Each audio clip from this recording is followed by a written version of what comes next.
Hello AOS fans, Robin here.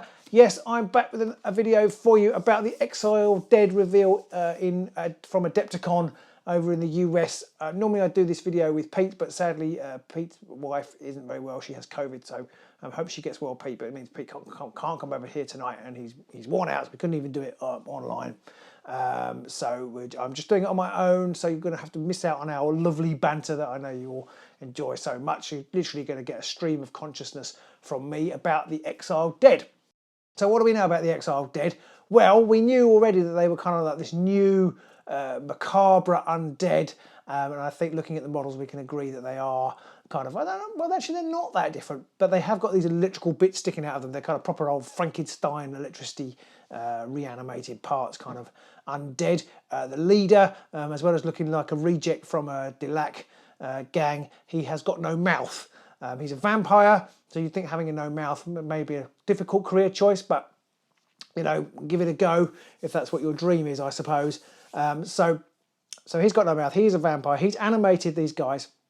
He has one human apprentice, or mortal apprentice, called Markov, who I think is the one crouching down trying to pick up the serrated knife. And the rest of them are arc walkers. So it's 5 arc walkers. So they are all conductive. There's this keyword. They're described as being conductive. I don't know where the Markov is, but he may well be, because Dantalus himself, I think that's what he's called, he is conductive as well. So they haven't revealed that much about it. They revealed that they're undead, they revealed a spell, and they revealed that all of them are these conductive guys. And the models aren't that exciting. I don't actually mind it that much. I've seen some grumbling that they're not that interesting, but I think sometimes it's nice to kind of, you know, the old-fashioned tropes are old-fashioned tropes for a reason. They're popular, and I think it's quite nice to be traditional. It's all well and good having the weird and the wacky, and I particularly like some of the directions that Underworlds has gone, but it's also nice to have something that's a bit more normal. These are very normal. The zombies are very kind of GW, well, obviously reminiscent. Reminiscent is perhaps the wrong word, but they tap into what GW are at with their zombie aesthetic at the moment. It's very Curse City.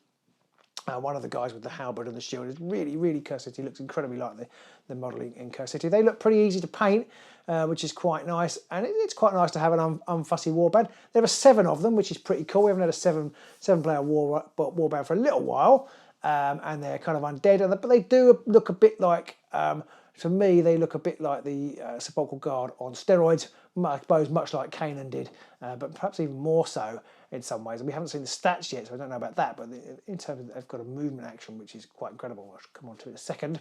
So what did they reveal? Well, in the video, there's a little snapshot of the leader's character card, or fighter card, and he is not that excited. He's a level 2 wizard, which is quite good.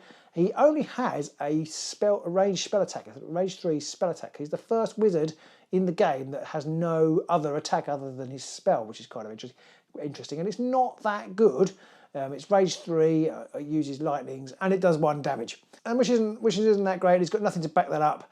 His stat line is interesting. I mean, I looked at it and thought, well, that's not a very good stat line, which either shows that I'm unrealistic or the game has shifted since it first came out, because he's movement 3, 1 shield, 4 damage, which is exactly the same as Severed Steelheart. Obviously, we haven't seen his inspired side. This is his uninspired side. But it clearly shows that either that my expectations have shifted, or the game has shifted in its strength, because it didn't seem to be very exciting. I think he's quite weak for a leader, and he's going to be key. So I think trying not to be taken out, or not to get your leader taken out, will be key to playing these guys. Or conversely, when playing against them, I feel like everything's going to fall down when you try and take out, if the leader is taken out. So you want to be hunting him down to try and get him. His inspire condition is if one of the minions, and I assume the others all have minion keywords, we haven't seen that yet, if one of them takes out a fighter, an enemy fighter. So that's how he inspires. The minions themselves start inspire, which is fascinating. I'm not 100% sure I like that, but that's just how they're doing it. They are inspired, and I feel like because they're kind of charged up over the course of the game, they're going to uninspire. So it'll be interesting to see how that plays out, whether that ties into the mechanic of this action that he's got, because he's got an action on his keyword, which is immense. It enables him to, he can either move or attack with every fighter that has a conductive keyword, which is at least 6 of the warband, including himself. So he can move himself and then all the other ones with the conductive keyword, it's only Markov we don't know whether he has a conductive keyword because he's not an Art Walker.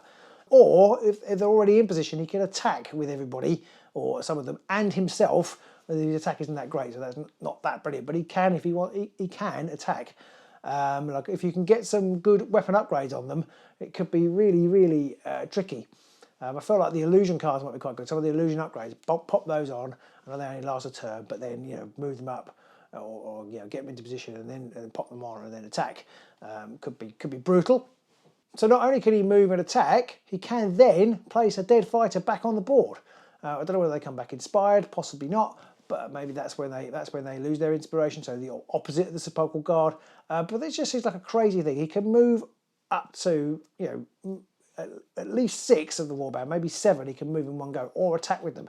Now and he can do that multiple times. It seems. If you think that Varklav could push the chain rafts up 2 hexes and they couldn't go through stuff, so it's kind of similar. It was kind of a move. It wasn't a move, but he could push them 2 hexes, and he could do that as many times as a round. But then they nerfed it so that he could only do it once per round.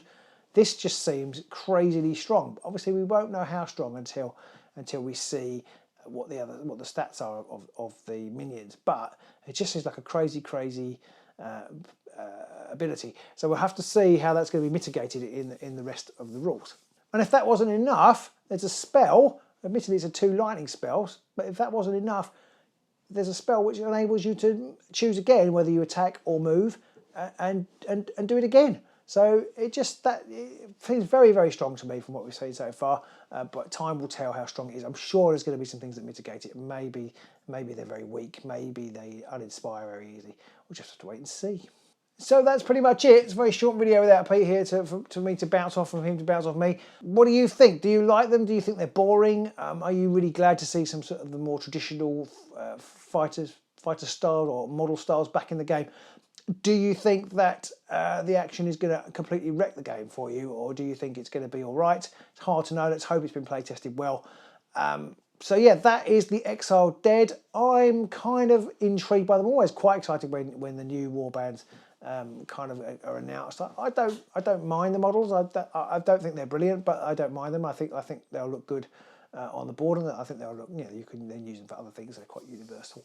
They're not just very specific to the creatures, for example. Quite hard to use in other games, I would imagine. But these you could definitely pick up and use in another game. Could even use the leader in your Dilak gang. I'm sure there's a few things that I might have missed in my synopsis. I've just gone through very quickly reading the articles. Do let me know if there's anything you've thought of that could be interesting for these guys. And if you have enjoyed this video and you haven't already, then please do like and subscribe. And we'll see you soon on the Agents of Sigmar.